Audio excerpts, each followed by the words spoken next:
नमस्कार, स्वागत है आपका। मैं हूं आपके साथ आशा झा।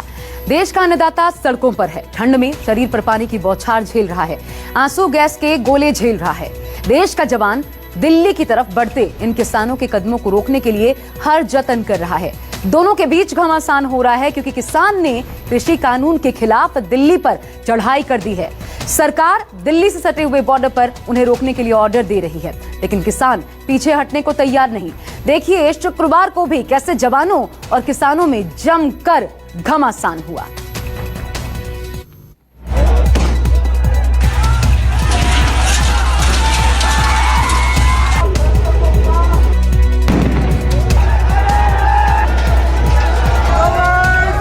जवानों और किसानों का ये नॉनस्टॉप घमासान दूसरे दिन भी जारी रहा। अपनी मांगों को लेकर अड़े और दिल्ली कूच के लिए डटे किसानों को राज्य की सीमाओं पर न तो रोड ब्लॉकर्स, न कटीले तारों की बैरिकेडिंग, न सैकड़ों वज्र वाहन और न ही हजारों की संख्या में जवान रोक पाए। किसान क्रांति की ये तस्वीरें गुरुवार को भी दिखी और शुक्रवार को भी दिखी। भले ही किसान दिल्ली की तरफ बढ़ रहे थे, लेकिन इन तस्वीरों ने पूरे देश को हिलाकर रख दिया। हरियाणा और पंजाब से दिल्ली की तरफ कूच करने वाले किसानों को बॉर्डर पर रोका गया तो हंगामा खड़ा हो गया। किसानों और पुलिस के बीच सीधी भिड़ंत ने किसान आंदोलन को हिंसक रूप दे दिया।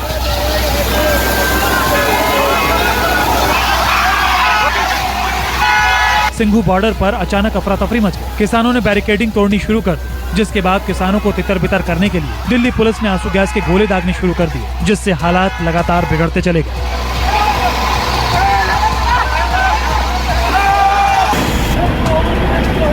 जो किसान यहाँ पर इकट्ठा होना शुरू हुए थे उनकी संख्या लगातार बढ़ती जा रही है और उनसे अपील की जा रही थी कि जहाँ है वहीं रुक जाएं, आगे नहीं बढ़ें।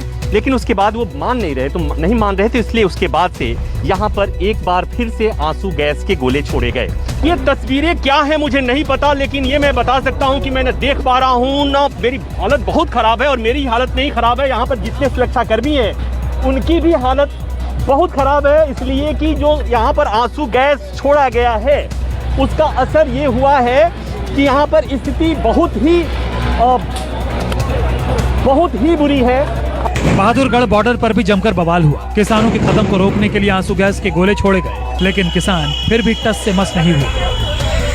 हालात बहुत ही यहाँ पे खराब है। पुलिस ने किसानों को रोकने के लिए आंसू गैस के गोले दागे हैं। आपको बता दें, पानी की वाटर कैनन से पानी की बौछार की जा रही है। भारी संख्या में दिल्ली पुलिस के जवान हैं। यहाँ पे किसान इस तरफ आने में कामयाब हो गए हैं, बैरिकेड पार करके पुलिस उनको रोक रही है, लेकिन ये लोग यहाँ पे पुलिस उनको रोक रही है, लेकिन यहाँ तक आने में कामयाब हो गए हैं। ये वाटर ट्रेन पे ये देखिए यहाँ पे किसान चढ़ गए हैं, बैरिकेड पार करके इन लोगों ने आने में यहाँ पे सफलता हासिल की है। दिल्ली बहादुरगढ़ बॉर्डर, टिकरी बॉर्डर के पास जो तमाम किसान यहाँ जमे हुए थे उनको अब आगे जाने की इजाजत दे दी गई है। और ये आप देख सकते हैं गाड़ियों में बैठ के किसान यहाँ से निरंकारी ग्राउंड जो है वजीराबाद के पास, माना जा रहा है कि उनको वहाँ पे जमा होने की इजाजत दी गई है। पानीपत में भी किसानों के आक्रोश की आग भड़की। दिल्ली की तरफ बढ़ने वाले किसानों को रोकने के लिए बुधवार से ही पुलिस की भारी तैनाती थी, लेकिन शुक्रवार को भी किसान दिल्ली की तरफ बढ़ते रहे। सिर्फ 100 किलोमीटर दूर वो दिल्ली से किसान जो हैं पीछे हैं। पानीपत टोल प्लाजा की तस्वीर आपको दिखा रहे हैं। जहां तक आप अपने टीवी स्क्रीन पर आप देख रहे हैं तस्वीरें, सैकड़ों की तादाद में किसान हैं, ट्रैक्टर है, यहाँ तक कि छोटा हाथी से भी आए हैं, बाइक से, बुलेट से भी आए हैं और अपने झंडा बैनर तले यहाँ पर मौजूद हैं। और देखिए ये पानीपत टोल प्लाजा की तस्वीर हम आपको दिखा रहे हैं। ये सीधा यहाँ से सिर्फ 100 किलोमीटर की दूरी पर राजधानी दिल्ली है। हालांकि पुलिस की तरफ से बैरिकेड यहाँ किया हुआ है, पूरे पैरामिलिट्री फोर्सेस यहाँ पर है, लेकिन तमाम किसान यहाँ पर हैं और थोड़ी देर में जो है यहाँ से सीधा दिल्ली की तरफ कूच करेंगे। दिल्ली कूच के दौरान किसानों और पुलिस के बीच तीखी बहस भी देखने को मिली। तो आपने तार लगा दिया, आप अपनी ड्यूटी करें, हम अपनी ड्यूटी निभाएंगे। हमने यहीं से निकलना है, आज कल निकल जाए, 1 घंटे में निकल जाए। 1 साल बाद 5 लाख का 1 मिनट हमने आपको हमारा पक्ष रखने दो। पहले बोला है हम आपको निवेदन किए। झगड़ा करती है क्या? पुलिस तो आपकी सुरक्षा के लिए ही है, तो आप सहयोग कीजिए। हम कह रहे हैं आप वही इंतजार कीजिए। तो कोई बात नहीं। देखो आप 2 दिन बैठोगे, हम भी 2 दिन खड़े रहेंगे।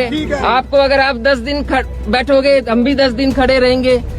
पहले आप ठीक है, पहले आप वहाँ जाइए। टिकरी बॉर्डर पर किसानों और पुलिस में तीखी झड़प हुई। दिल्ली में एंट्री से रोके जाने पर नाराज किसानों ने जहां पुलिस पर पत्थर बरसाए, वहीं पुलिस ने भी जवाब में वाटर कैनन और आंसू गैस के गोलों का इस्तेमाल किया। किसानों के रवैये को देखते हुए उन्हें दिल्ली में आने की इजाजत दे दी गई। बुराड़ी में आने के लिए कहा गया, लेकिन किसान सिंघू बॉर्डर पर जमा है। वो जंतर मंतर आना चाहते हैं। उधर सरकार कोरोना का हवाला देकर किसानों के आंदोलन रोकने की बात कह रही है। भारत सरकार किसानों की समस्याओं पर चर्चा करने के लिए हमेशा तैयार है। मैं इससे पहले भी 2 चरण उनसे चर्चा कर चुका हूं।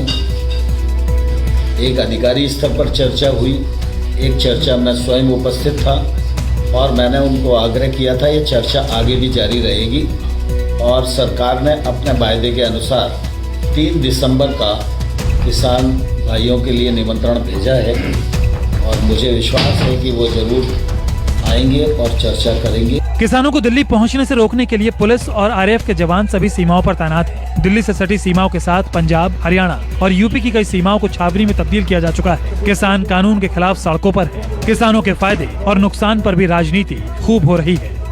प्रभाकर मिश्रा, पवन मिश्रा और मनीष कुमार के साथ अमित कुमार, दिल्ली, न्यूज़ 24। और अब बात बिहार की, जहां आज वो हुआ जो इससे पहले नहीं हुआ था। आज बिहार के सीएम नीतीश कुमार और विपक्ष के नेता तेजस्वी यादव के बीच विधानसभा में ही तीखी तकरार हुई। तेजस्वी यादव ने सदन में सीएम को कुछ ऐसा बोल दिया कि नीतीश कुमार आग बबूला हो उठे। वार पलटवार के बीच हंगामा इतना बढ़ा कि मार्शल तक को सदन में बुलाना पड़ गया। पिछले 15 साल में ऐसा पहली बार हुआ जब नीतीश कुमार का एंग्री मैन वाला ऐसा अवतार देखने को मिला। लोग पूछने पर मजबूर हो गए कि आखिर नीतीश कुमार को इतना गुस्सा क्यों आता है। बकवास ही बोल रहा है। तो आप जांच करवाइए और इसके खिलाफ कार्रवाई होगी। ये झूठ बोल रहा है।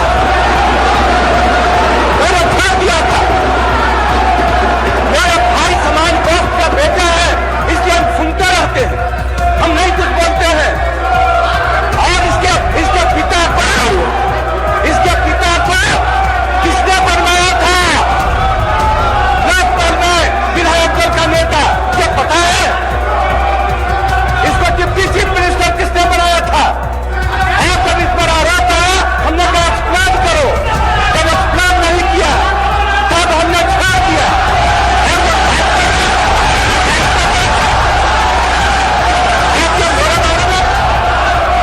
अगर है तो क्यों नहीं? कोर्ट का फैसला है, हमने तो नहीं कहा था। ये सारे लोग एक एक बात को जानते हैं। कौन नहीं जानता है? अगर किसी बात के जानने के आधार पर अगर इसी तरह से हम चला ना, हम बर्दाश्त करते रहते, हम कुछ नहीं बोलते। क्यों नहीं एक्सप्लेन किया? क्यों नहीं 17 में एक्सप्लेन किया था? आज 4 सीटर है। आज सदन में शांति बनाइए। माननीय सदस्यगण, ये सब बर्दाश्त के बाहर आपने डिमांड किया वो माननीय मुख्यमंत्री जी नेता सदन बोले। नीतीश कुमार 15 साल से सीएम है और इससे पहले शायद ही कभी वो सदन में इतने गुस्से में रहे हों।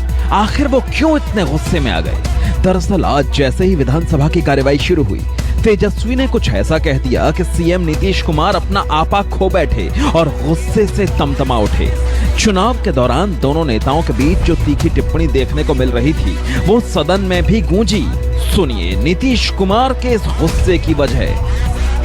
2008-9 में कैसे उस फैसले को टाला गया ये सब लोग जानते हैं, और 2020-19 में कैसे उस केस को खत्म किया गया, रफा दफा किया गया बिना किसी इंक्वायरी के, जांच के, ये सब लोग जानते हैं। आपने कभी सुना कि किसी प्रदेश का मुख्यमंत्री 25,000 जुर्माना दे रहा है? जुर्माना क्यों दिया गया?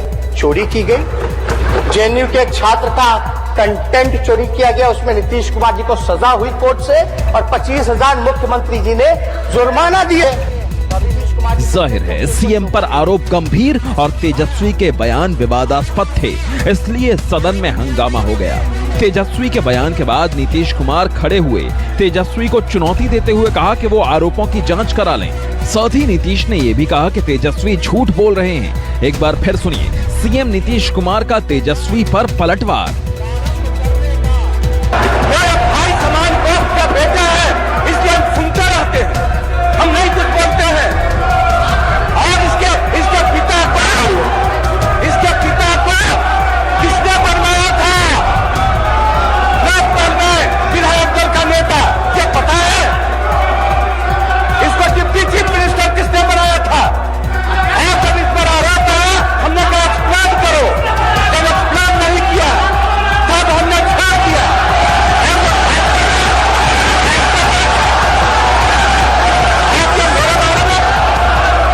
अगर है तो क्यों नहीं कोर्ट का फैसला है। सदन में नेता विपक्ष तेजस्वी यादव की टिप्पणी पर भारी शोर शराबा हुआ। इस बीच डिप्टी सीएम तारकिशोर प्रसाद ने कहा कि सदन के भीतर ऐसे बयान शर्मनाक हैं। तेजस्वी को मर्यादा का पालन करना चाहिए था। मुख्यमंत्री पर ऐसी टिप्पणी नहीं होनी चाहिए। ये गलत परंपरा की शुरुआत है। वहीं आरजेडी ने तेजस्वी के बयान का बचाव किया। एक बार फिर सुनिए। बकवास ही बोल रहा है। ऐसी बात है तो आप जांच करवाइए और इसके खिलाफ कार्रवाई होगी। ये झूठ बोल रहा है। मैंने ध्यान दिया था, मेरे भाई समान वक्त का बेटा है, इसलिए हम सुनते रहते हैं, हम नहीं कुछ बोलते हैं। और इसके पिता को किसने बनवाया था? लोकपाल में विधायक दल का नेता, ये पता है? इसको डिप्टी चीफ मिनिस्टर किसने बनाया था? और जब इस पर आरोप आया, हमने कहा एक्सप्लेन करो।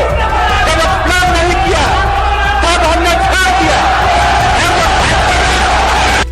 बाहर आकर तेजस्वी अपने बयान पर खेद जताने की बजाय उस पर कायम दिखाई दिए। तो मुख्यमंत्री रह करके ही अपना जांच करवा रहे थे, अपने ही हिसाब से रिपोर्ट पेश किया रहे थे। आईएएस अधिकारी ने लिखा ना, अपना तो करेंगे ही ना करेंगे, जांच रिपोर्ट प्रभावित। जब दूसरों का कर लेते हैं, बालिका गृह में सृजन घोटाला में आईएएस अधिकारी लिख करके दे रहा है, तो वो अपना केस का नहीं करेंगे मैनिपुलेट?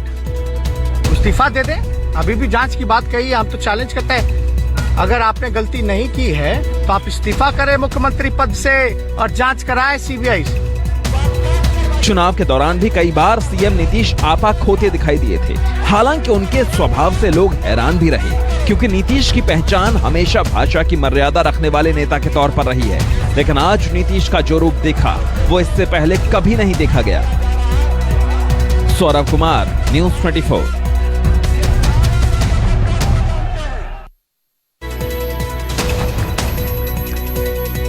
उधर 370 हटने के बाद कल पहली बार जम्मू कश्मीर में चुनाव होने जा रहे हैं।